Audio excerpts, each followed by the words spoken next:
పవన్ కళ్యాణ్ సినిమాల్లో power star అనడంలో సందేహం లేదు. పొలిటికల్లో మాత్రం ఫ్లాప్ స్టార్ అయ్యారు. జనసేనను స్థాపించి 10 ఏళ్లైనా ఏదో ఒక జెండా నీడలో సేనాని సేద తీరుతూ వస్తున్నారు. 2019లో 2 స్థానాల్లో ఫ్యూచర్ ని పరీక్షించుకున్న ఈ గబ్బర్ సింగ్ ఘోరంగా ఓటమి చెందారు. ఇక రానున్న ఎన్నికల్లో పోటీ చేయడానికి జనసేనాని సన్నాహాలు చేస్తున్నట్లు తెలుస్తుంది. అంతేకాదు పోయిన చోటే వెతుక్కోమన్న పెద్దల సామెతను అనుసరిస్తూ నెక్స్ట్ ఎన్నికల్లో కూడా పవన్ కళ్యాణ్ తాను గతంలో ఓడిపోయిన ఓ ప్లేస్ ను పోటీ చేస్తారనే టాక్ వినిపిస్తుంది. ఇంతకీ సేనాని పోరు ఏ స్థానం నుంచి ఉంటుంది? Let's watch this story.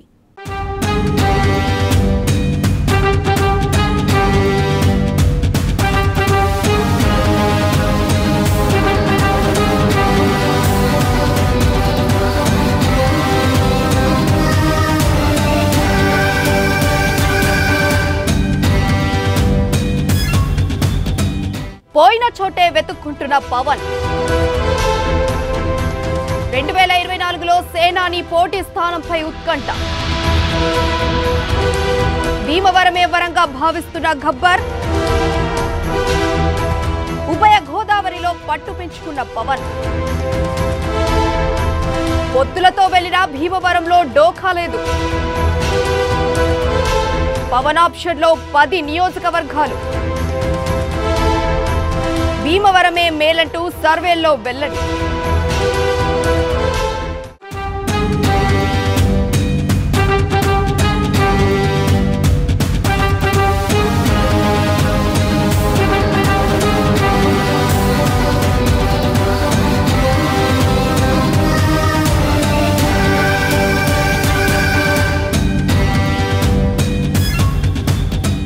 వచ్చే ఎన్నికల్లో పవన్ పోటీ చేసే స్థానాలపై ఆసక్తికర చర్చ నడుస్తోంది. గతసారిలా 2 చోట్ల పోటీ చేస్తారా, లేకుంటే ఒకే చోట బరిలో దిగుతారా, దిగితే ఎక్కడి నుంచి దిగుతారు అన్నదానిపై గత కొద్ది రోజులుగా చర్చ సాగుతోంది.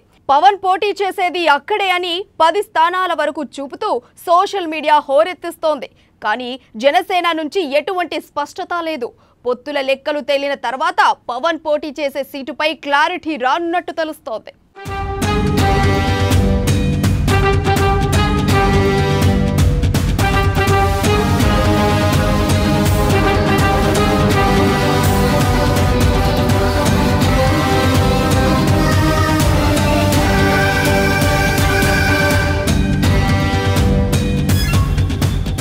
ప్రస్తుతం టీడీపీ జనసేన పొత్తుకు సంబంధించి సానుకూల వాతావరణం ఉంది. ఆ 2 పార్టీలు బీజేపీ కోసం చూస్తున్నాయి. అక్కడ నుంచి వచ్చే సంకేతాలు బట్టి నిర్ణయాలు ఉండే అవకాశం ఉంది. 2019 ఎన్నికల్లో పవన్ గాజువాకతో పాటు భీమవరం నుంచి పోటీ చేశారు. ఈ ఎన్నికల్లో రెండిట్లో ఒక చోట నుంచి పోటీ ఖాయమని జనసేన వర్గాలు చెబుతున్నాయి. అయితే భీమవరం నుంచి పోటీ చేయాలని పవన్ పై ఒత్తిడి ఉంది. అటు టీడీపీ వర్గాలు సైతం ఆ స్థానాన్ని ఖాళీగా పెట్టుకున్నట్లుగా తెలుస్తోంది. గాజువాక విషయంలో పల్లా శ్రీనివాసరావు రూపంలో బలమైన అభ్యర్థి టీడీపీకి ఉన్నారు. అందుకే భీమవరం స్థానాన్ని టీడీపీ రిజర్వులో పెట్టినట్లు వార్తలు వస్తున్నాయి.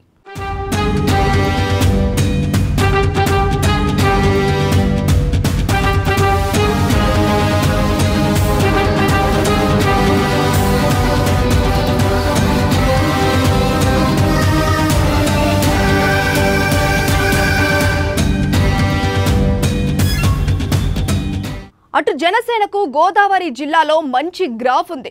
సర్వే నివేదికలు కూడా పవన్ కు అనుకూలంగా ఉన్నాయని తెలియజేస్తున్నాయి. పవన్ కానీ అక్కడ నుంచి బరిలో దిగితే ఉభయ గోదావరి జిల్లాలో దాదాపు స్వీప్ చేసే అవకాశం ఉందని తెలుస్తోంది. ఉమ్మడి ఉభయ గోదావరి జిల్లాలో 34 అసెంబ్లీ నియోజకవర్గాలున్నాయి. టీడీపీ జనసేన మధ్య పొత్తు కుదిరితే మాత్రం ఏకపక్ష విజయం నమోదయ్యే అవకాశం ఉందని వార్తలు వచ్చాయి. ఇక్కడ జనసేనతో పొత్తు టీడీపీకి లాభిస్తుందన్న అంచనా ఉంది. మెజార్టీ సర్వేలు సైతం దానినే తెలియజేస్తున్నాయి.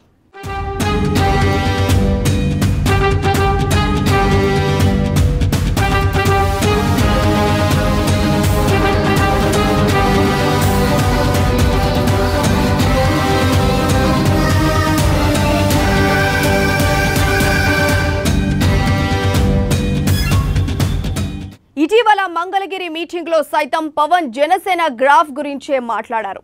గతం కంటే జనసేన బలం గణనీయంగా పెరిగిందని అభిప్రాయపడ్డారు. అందుకే జనసేన ప్రధానంగా ఉభయ గోదావరి జిల్లాల్లో ఫోకస్ పెట్టే పరిస్థితులు కనిపిస్తున్నాయి.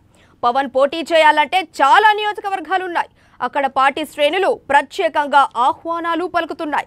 భీమవరం, గాజువాకలతో పాటు కాకినాడ రూరల్, పిఠాపురం, తిరుపతి, అనంతపురం వంటి నియోజకవర్గాలు ఆ జాబితాలో ఉన్నాయి. అయితే జనసేన పార్టీ శ్రేణులు మాత్రం పవన్ కి కొత్త సూచన చేస్తున్నాయి. ఎలక్షన్స్ కనుక వస్తే ఇప్పుడు వస్తాయని మనం చెప్తా ఉన్నారు. ఈ నేపథ్యంలో జూన్ నుంచే మరింత క్షేత్రస్థాయిలో ఇక్కడే కూర్చొని మేము ఇక్కడ తిరుగుతాం. ఎందుకంటే ఈసారి జనసేన అందరూ కలిసి వస్తే సంతోషం. నిజంగా మా గౌరవభంగం వాటిల్లో మా గౌరవభంగానికి ఉండేలాగా అన్ని కరెక్ట్గా ఉంటే ఖచ్చితంగా అలయన్స్తోనే ముందుకెళ్తాం. దాంట్లో నిస్సందేహంగా మేము దాన్ని ఘంటాపథంగా చెప్పగలం.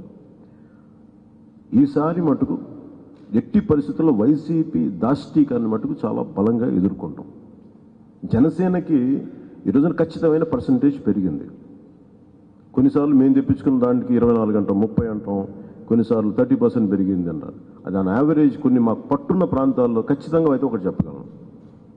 మాకు పట్టున్న ప్రాంతాల్లో 30% ఉంది.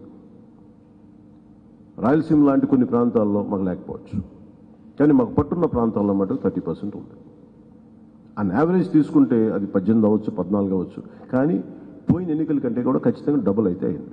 ఆన్ యావరేజ్ తీసుకున్నా కానీ యావరేజ్ డబుల్ 14, 15, 20 అయింది అంటే మాకు బలం ఉన్న చోట వీఆర్ 36 or 38 ఆ స్థాయిలో ఉంటుంది. ఈరోజు మేము తీసుకున్నాం. అందుకని మా బలం మీదే ఆధారపడి విత్ ఫ్యాక్ట్స్ అండ్ ఫిగర్స్ అన్ని దృష్టిలో పెట్టుకొని మా ఎంటైర్ ప్రయాణం అంతా రాష్ట్ర భవిష్యత్తుని బలోపేతం చేయడానికి, వైసీపీ పాలన రక్షించడానికి పెట్టాను తప్ప దీన్ని ఇండివిజువల్ గెయిన్స్ కోసం అయితే నేను పార్టీ పెట్టలేదు.